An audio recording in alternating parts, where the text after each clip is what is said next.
The Bradens seemed like good people. Tim, age 34, was an auto mechanic for a body shop downtown, and Natalie, age 29, was a CNA at the local clinic. They lived in a nice 2-story house just across the river, with a few acres of land separating them and the nearest neighbours. When I got to the house, they met me near the garage and went over a few simple instructions for my stay. Emergency numbers are on the fridge. There's some microwavable dishes in the pantry. Here's a code for the front door in case you get locked out. Everything seemed normal at first. Then I asked them where their twins Joy and Julia were, and they both got stone cold quiet. Finally, Nat found her voice again. Upstairs in their room. You needn't disturb them. Something about the way she said it seemed off. Are they already asleep? I asked. I knew the girls couldn't be older than 6 or 7, and it wasn't even past 5 when I got there. Why were they in their rooms already? Leave them alone, Tim ordered. His voice sounded authoritative and commanding. It bothered me more than his wife's nervousness. I just wanted to know what my duties were, if the children have already been cared for, I commented. Watch the house, Netflix is set up in the den. Keep a watch on the back stairs and don't under any circumstances let them out of their room. Is that understood? Tim responded. This time I could tell there was a hint of concern in his voice. I had never met them before, so of course my stranger danger radar was a bit more on point than usual. What were they doing to their children? We'll return at 9:30. Keep yourself occupied until then, Natalie said. They refused to answer any other questions and I was left in an empty house. My curiosity piqued. I decided to start checking out the house myself to see what I could find. The den was first, and I found a few photo albums on display over the fireplace, making me smile about how old-fashioned this couple was. Opening them up, however, changed that perspective. The images of their girls were ripped apart or cut up, as though the Bradens were ashamed of their offspring. Instantly, I decided to go upstairs and make sure the girls were alright, but as soon as I saw their door, I was stunned beyond words. There were at least 3 padlocks on it, along with a metallic bar that kept an airtight seal on the room. Seeing it made me feel immediately uncomfortable and I thought about calling the cops. What if they were molesting their children? As I turned to go back upstairs, I heard a soft groan from the other side of the door. Please, we're so hungry, 2 soft little voices said. They were gently knocking on their wall, trying to get anyone's attention. That sealed the deal for me. I rushed to find the keys. Anything that could possibly help those poor children escape. Then I paused at the kitchen and looked at the numbers on the fridge. None of them seemed familiar to me as far as emergency services. So who had the parents put down as contacts? I pulled out my phone, took a snapshot of the numbers, trying to decide whether calling the cops was really the smart thing to do. Above me I heard the girls pounding on the door. I didn't hesitate and immediately called 911. I told them the situation and they promised to send 2 patrol officers over as soon as they could. Then I went back upstairs to try and calm Joy and Julia down. It's going to be okay. 2 officers are coming and they are going to get you out of there, I said soothingly. The girls were crying. They sounded so scared.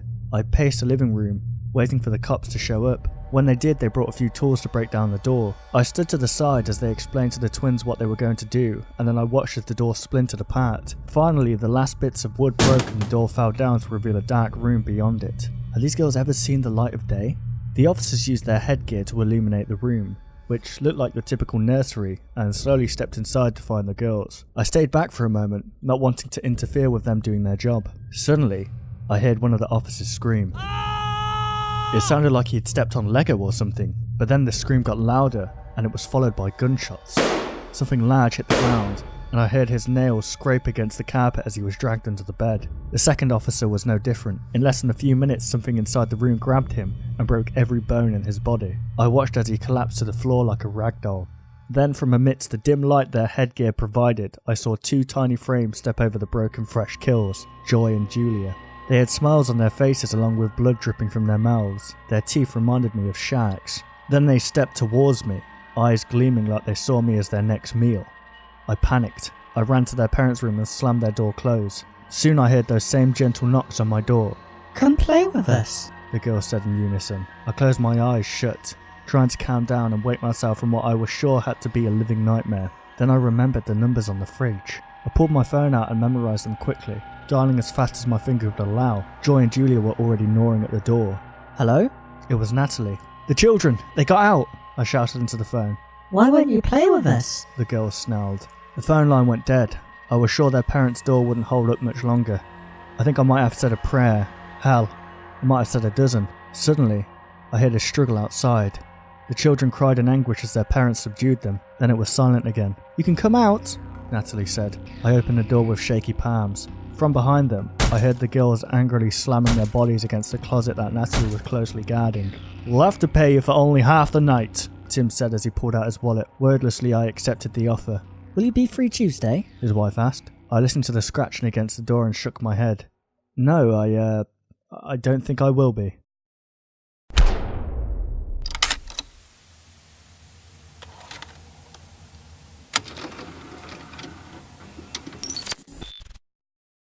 Tessa Thompson reporting in. I'm a journalist at the local Post. Things have been a bit slow lately, so I've been assigned to investigate a few weird stories. Usually it ends up just being harmless occurrences. Mr. Henderson's ghostly visitor was just a stray cat. The howling Miss Ruiz kept hearing at night was just the wind blowing through empty water jugs her neighbour left in the backyard. But the one place I didn't want to go was Chesbrook Forest. Everyone's heard the rumours about Chesbrook Forest. Cultist worshippers meet there in the middle of the night to sacrifice newborn babies. There was a hiking trail that simply never ended. A magic treehouse that was bigger inside. Of course, no one who actually went there could confirm any of this to be true. Chesbrook was our own urban legend, but all urban legends have an origin. Even if all the other urban legends around town ended up being fake, Chesbrook made me nervous. Everything else could easily be explained, but with Chesbrook, there was always the possibility that it could be true. I'm sure it didn't help that my grandfather disappeared when I was too young to remember anything, and every time I'd ask my older brother what happened, he told me Pappy went for a walk in Chesbrook Forest and never returned. I was too embarrassed to ask my parents. At this point, I'm sure Pappy just died of old age, but still, what if he did go for a walk in the forest? What if he ended up on the never-ending trail? So when my boss came to me and told me what my assignment was, I did everything I could to get out of it. I begged and pleaded and tried to negotiate. Look, everyone knows it isn't real. It's just like all the other stories you've been investigating. There's some old guy who lives out there, used to be the groundskeeper. Just go and ask him a couple of questions, take a few photos, call it a day. But, I started to say, look, he said. There was a sympathetic look in his eyes. If you don't go, I'll have to send you home until things start to pick up. So that was that. I headed out the next day. I drove through empty wheat fields for what felt like far too long before I finally found the groundskeeper old shack. It was definitely run down. Some distance away, a playground sat a little away from the tree line. Who would possibly leave a playground near a creepy haunted forest? And who in their right mind would bring kids to play there? Hello? I called out as I exited my car. There was stuff everywhere. Broken ladders, a wheelbarrow missing a wheel, piles of wood. The place looked like a shithole. And beyond his property sat the infamous forest. I tried peering into some of the windows, but they were covered in dirt and grime. What you want? A voice called behind me, startling me. Oh, I'm sorry, I didn't mean to trespass. I was hoping I could ask you a few questions about the forest. I heard you used to be a groundskeeper. I fumbled with my phone trying to set it up to record us. Yeah, was all he said. A heavy pause hung in the air as I waited for him to say more. But he didn't. He looked awful. He was missing most of his teeth. What was left of his hair looked like it hadn't been brushed in years, and one of his eyes was milky white. He was giving me the creeps. So, you must know something about the forest, right? Something the rest of us wouldn't know. Watch out for her. She don't like noise, he grumbled, flashing me a grin that was more gums than teeth. He shuffled up onto his dilapidated porch and pulled open his front door. Even from where I was standing, I got a whiff of musty old air when he opened the door. I had a feeling the inside of his house wasn't much better than the outside. He slammed his door shut behind him, and I was left with the crickets chirping outside. I waited a couple seconds, waiting to see if he was going to come back out, but he didn't. I knocked on his door and called out, but no answer. I let out a sigh and started my way into the forest looming ahead. It was surprisingly warmer in the forest, despite the canopy of leaves and branches that blocked out the sun overhead. It wasn't long before I had to stop and take off my sweater, tying it around my waist. From where I had entered, there was no clear path. I commended myself for wearing hiking boots. Always be prepared, I chuckled to myself. It was mostly just to ease my nerves though. Despite the warmer air inside the forest, my skin was clammy and already damp with sweat. I was already on edge, ears straining to hear the slightest out of place noise. It felt like I had been walking for a few minutes, but when I glanced back the way I came, I couldn't see the groundskeeper's shack or my car. Forest stretched out all around me, as far as I could see. Thick layers of branches and trees blotted out the sun, making it much dimmer inside the forest. As I surveyed the thick trees and tangled underbrush around me, a branch snapped a few yards ahead of me. I jumped at the sound, immediately ducking down to put myself out of sight. I held my breath, waiting to hear anything else, but there was nothing. Oddly enough, the normal forest noises you would expect were absent. No birds chirping, no woodpeckers, even the crickets had stopped. All I could hear was my own breathing. A breeze whispered through the trees, but oddly enough it sounded like actual whispers. A creeping feeling settled over me, and my gut instinct told me not to stay in one place for too long. As quietly as I could, I started stepping forward. Eventually, I started to relax and walk more normally again. I'm not sure how long I walked, but I had yet to see anything remarkable, just trees and overgrown underbrush. A movement caught my eye and I froze, my heart skipping a beat. Ahead to my left was something brown and large. I let out a sigh of relief as I realised it was a harmless deer, flicking its tail and grazing away. I crouched down so I wouldn't startle it, watching it for a bit. It was the first of a living creature I had seen in the forest. I pulled out my phone to snap a picture, but that's when I saw it. Further to my left, past the deer, was a white figure. It moved so silently and slowly that I wasn't even sure it was moving at all. I couldn't make out what I was looking at, but I had a feeling that it wasn't good. Instinctively, I crouched down lower, trying to make myself smaller. The deer's ears flicked up, alert. I watched with bated breath as the thing crept closer to the deer. I could see its eyes widen and its whole body was tense with fear. My heartbeat quickened as the white figure came closer to us and I was able to make it out. It was a woman, but barely. Her hair was long, stringy and tangled with bits of leaves and sticks jutting out. Her eyes white and blind. A torn, tattered dress hung off her emaciated body, and I could see she was skin and bones. Her skin was pale and covered in dirt. There was an extra joint in her arms and legs, extending her limbs far more than seemed humanly possible. I held my breath as she reached out toward the deer with long, spindly fingers. The deer tensed, ready to take off, and my heart filled with dread. In one quick movement, the deer launched itself forward, racing to get away from its predator, but the woman let out a ghastly shriek and pounced forward. She took off after the deer, moving unnaturally fast. In a short second, they were both out of my sight. I took the opportunity to run. I don't know what that thing was, but I wanted to get as far away from it as possible.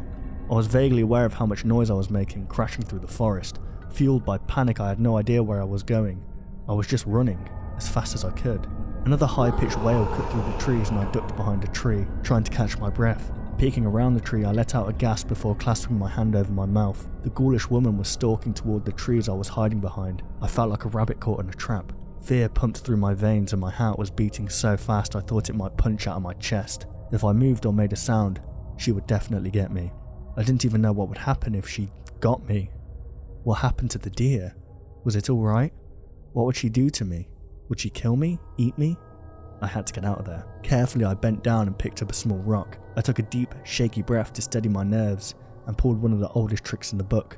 I tossed the rock to my left and there was a loud crack as it bounced off a tree. The woman let out a shriek and charged after the noise. I took the opportunity to run the opposite direction. A wave of relief fell over me as I ran.